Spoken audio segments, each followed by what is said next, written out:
You know, this is a gift for me this 4th of July weekend because I have a chance to talk to the physician that I love and respect, his wife Anita, shooting this video. He, of course, is the team physician of your Pittsburgh Pirates and the head of the orthopedics department at the Allegheny Health Network in conjunction with Highmark, a healthcare company. But he grew up in New York, and he is my one connection to the New York Yankees, and especially when I started to follow the Yankees. And I know everybody thinks about Mantle and the 60 Pirates and going back to the 27 Yankees with Gehrig, Ruth, and Fox. But my love of the Yankees began when George Steinbrenner came in, Reggie Jackson came in as a free agent, Billy Martin was the manager, and names like Don Mattingly, Catfish Hunter, and many others, Bobby Mercer.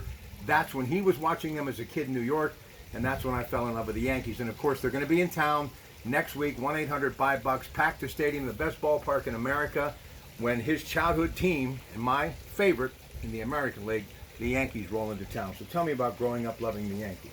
Well, first of all, I want to qualify everything by saying I am a Pirates fan. Number one, me too. This is my 24th season with the Pirates, so I'm very proud of that. But, you know, you can't escape with the fact you grew up. And I grew up a Yankees fan, and I did grow up in the 60s when the Yankees maybe not so good. And but it was the end of that era of Mickey Mantle and Yogi Berra and Roger Maris and whatnot, and Whitey Ford. And so really, from my earliest recollections, in the late 60s, early 70s, they weren't very good. And then George Steinbrenner came in and started to build up the team. And then free agency started. And as you said, bringing in Catfish Hunter, Reggie Jackson, Greg Nettles, of course, Thurman Munson, the captain, right? Kind of helped turn them around. And they ended up, winning the pennant in, I think, 76. Got swept by the Reds, the Big Red Machine in the World Series. And in 77, 78, they won. And so that was a very exciting time to be growing up in New York. I was a teenager because we hadn't really lived to see the Yankees win, and quite honestly, the Mets had taken over. They had some great teams in 69, 71, 73. So they were still very dominant, and it was nice to see the Yankees come back. But I'd always been an American League fan, always been a Yankee fan more than a National League fan at that point in my life, even though all my relatives were more National League fans. And so, in the 80s, that's kind of when I started med school, and things kind of got a little bit difficult for me in terms of being able to follow day to day. But of course, Don Mattingly and the great teams they put together were very competitive, but couldn't get over the hump, right? And so it seemed like Toronto had their number in the late 80s and early 90s. And then all of a sudden, Bob Watson became the GM, Buck Showalter was the manager, and they put a team together. And as those guys developed with, Derek and Jorge Posada and Andy Pettit and Bernie Williams, and they put a great run together. And then Mario Rivera, who's in the Hall of Fame, the only unanimous guy to ever win the Hall of Fame. And so tip your hat to those guys. So they had a great run in the late 90s and early 2000s, and stayed very competitive through the 2000s.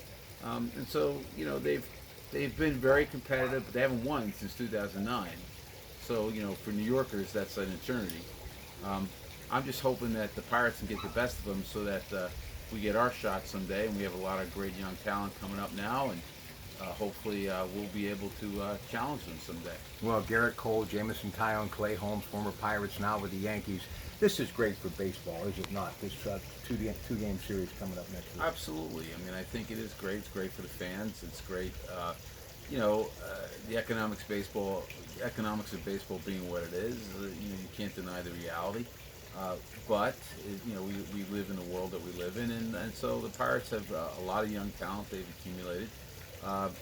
Yankees are off to a really hot start this year, but it doesn't matter until you finish. And you remember the Seattle Mariners, they had the greatest season in the history of baseball, and they didn't get it done because who beat them in the playoffs? Mm-hmm. I know. The Yankees. Right. So again, that's what makes baseball great, because it's 162 games for a reason. It wears you down. It tests you. It tests your depth. Tests your organizational depth. And so we'll see what happens. So right now, and if you're a baseball fan, you want to come out to the stadium and you want to watch these games. Listen, in closing with Dr. Patrick Demeo, What I love about this Pirate team is their youth and all these players out there hustling and really taking a good look at what the future, I think, holds if we can just stay the course. Shelton and Sherrington, I think, are doing an incredible job. And actually, when you see people like O'Neill Cruz and others getting an opportunity in Sawinski and what Brian Reynolds just did the other day with 3 home runs, I mean, it's exciting. So let's just try to keep it going. And I know it was only one game, but to see Brian Reynolds do that yesterday, that's pretty spectacular. And don't forget, I mean, it's the first time since 1971 that 2 Pirates have hit 3 home runs in a season. So there's a lot of reason for optimism. So maybe we're watching a little bit of the mid to older play the younger.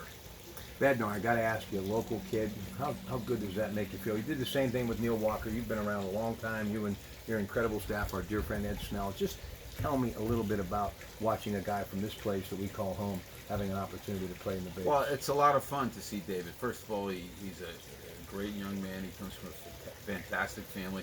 I've known David. My son PJ played with David. Some of the local teams, in their teenage years, and so to see him, get better every year and now become really successful in the major leagues is something that's unique and special, and he's just a tremendous character guy. He loves Pittsburgh. His walk-up song is Renegade. You can't say anymore. Absolutely. I'm sure I don't have to explain that to anybody. Look, your doctors, your trainers, the high school football season is just about here. We do a great job on KDK Radio with that. But these neighborhood hospitals from Wexford, the historic Allegheny General Hospital, and all points in between, it's just an exciting time to be a part of this wonderful healthcare system. Well, thank you very much, and I'm very excited to be part of it. And the last thing, your wife being from Ohio, I was channeling you last night. I was doing something kind of commemorating a number of things in my hometown with baseball, and Terry Francona's name came up with Cleveland, and I know how much respect you have for him and what he has done in Major League Baseball, too. Great manager. Great manager. It's so nice to get caught up with you, Doc. The best too, ever, Rob. the best ever, and to his lovely wife Anita, and obviously their children.